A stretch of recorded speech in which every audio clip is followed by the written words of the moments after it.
Hello, welcome to Swinging Steve's Bargain Beer Reviews. God, I've got a door on. Shit, it's just dropped again, and I sorted it out in summer, but it's just dropped again, and it just needs replacing. To be honest, everything needs replacing in this shed. I've got loads of stuff that needs fixing and replacing in this house. Anyway, I do digress. I'm not even started the review yet, and I'm whinging. So here we got Woodforde's Norfolk Conquest Lager. Now, this came in at £1 at B&M. I've not been to any home bargains recently, but I've got quite a few B&Ms nearby, and they're not very good. I'm not going to lie, and I don't think they're very good value for price, the beers at the moment. Now, this is £1, so this hopefully will be. 4.5%, 330 can. Yeah, and I'm finding B&M a little bit pricey. Things like £1.70, like the stuff that's £1.79 a bottle, which you would expect to be £1.50 if it's sort of like if it's competing with Tesco's and Asda's and Morrison's and everything else. So I don't think it's that cheap. I don't think it's that cheap. Even like stuff like Desperados, like a 4-pack of beer, 500ml cans, and I think that was like £6, and I thought that's not particularly cheap. Anyway, so I found this though, and I think I've walked past this a few times before. And the reason I've not picked it up is because it looks like, when you've seen Woodforde's Norfolk, it just comes across, it looks like it's, I don't know if it's the typography that's on there, the graphics, but it looks like a cider can. So I've always I had to do a double check and say, oh, lager, alright. So I did pick this up anyway. Here we go. Ooh, got a nice little sweet, almost like a dry hopped lager aroma from that. It's, as you would expect, a nice straw colour. The carbonation looks pretty good for a lager. Got about half a finger's worth of white head. Yeah, it smells quite nice. I'm almost getting a little sweet oranges, a little slight peachiness on it. So I'm wondering if there's like a bit of an American hop in this. It smells like there's something other than your noble hops or your sauce hop or something like that. Yeah, it smells quite a little bit floral. Right, I'm going in.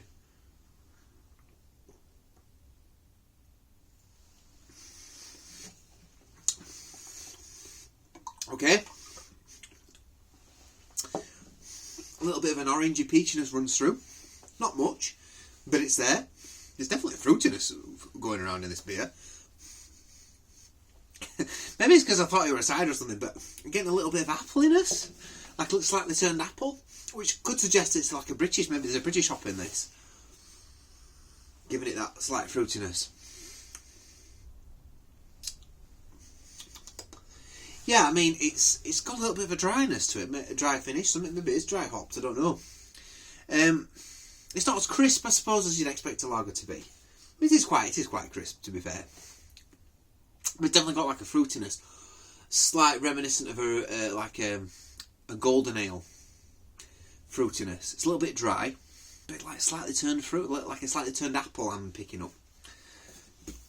Anyway, now the carbonation's calmed down a little bit now, and there's quite big bubbles. It's gone flat quite quickly. I'm not going to lie. Plus, I'm not bothered about that. You're going to drink this quite quick.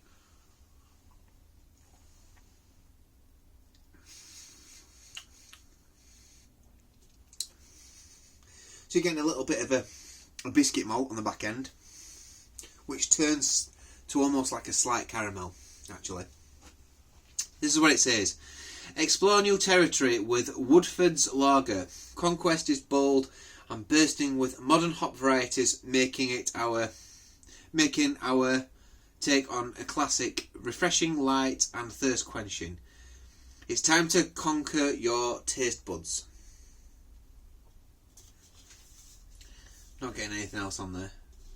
It's got a slightly embossed can art on there. It's got a bit of a rib defect on the can.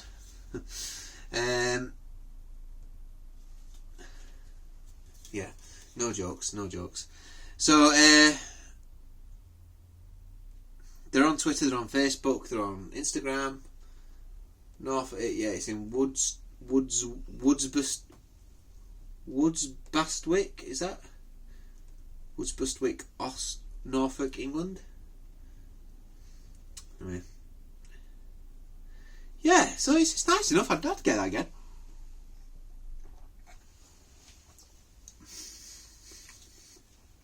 Yeah.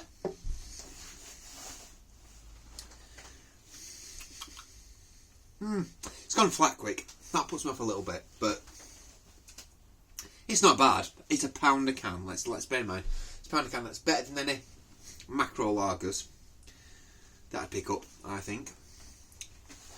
If you're a lager drinker out there, you want to try something that's a little bit more fruity, maybe try that. You know, just a stepping stone for sure. It's a good beer. It's not very good. It's good. It's good for the price.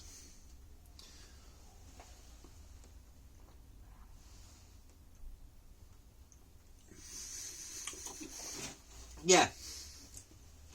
It's just that flatness that's put me off a little bit.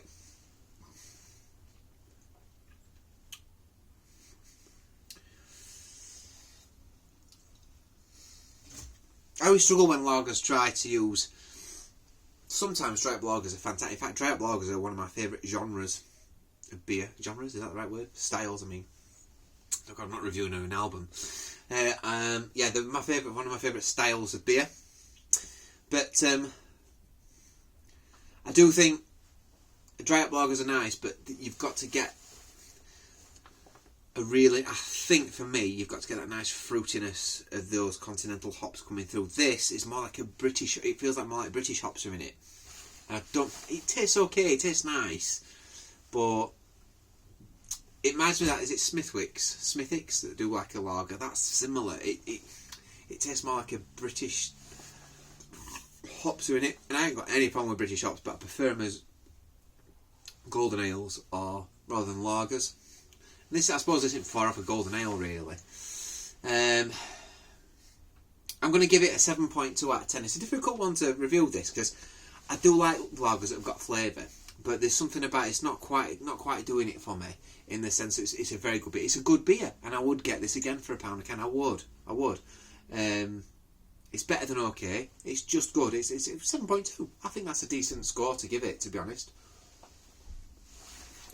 Let me know if you've drunk this beer before. Let me know if you've had anything else by these guys. I think that I've got a feeling that'd be quite nice on draft. It does taste nice. It does taste good. There's some nice flavours coming through there. But like I said, the flatness of it put a bit of a dampener on it. It's meant to be a bit sort of thin at the end, I suppose. But yeah, 7.2 out of 10. Worth a shout if you follow my channel. If you want a cheap lager and you don't want and you want something that's a bit more fruity, it's got something else in there, that's definitely worth a try. You won't drink it and go, oh God, I've wasted money on that at all. It's nice, and some people might review that higher actually, might give that a bit more because of the fruity quality to it. I've knocked it down a bit. You know, maybe I'm just inconsistent with my marking or something. I don't know, but I think other than that, it's a good beer. I won't put it as a very good beer, so it could be anywhere between 7 and 7.5. You know, but yeah, I've been Swinging Steve. Let me know what you think. If you've drunk this before, let me know what you think. If you've heard anything else by Woodforde's, give us a shout and let me know. I always reply back to people's comments. I'll try to reply to as many comments as I can as possible. If you enjoy my content, please subscribe and support the channel. And if you give us a thumbs up as well if you like the video. But you know, have a good time everybody, and I'll see you all in the next vid.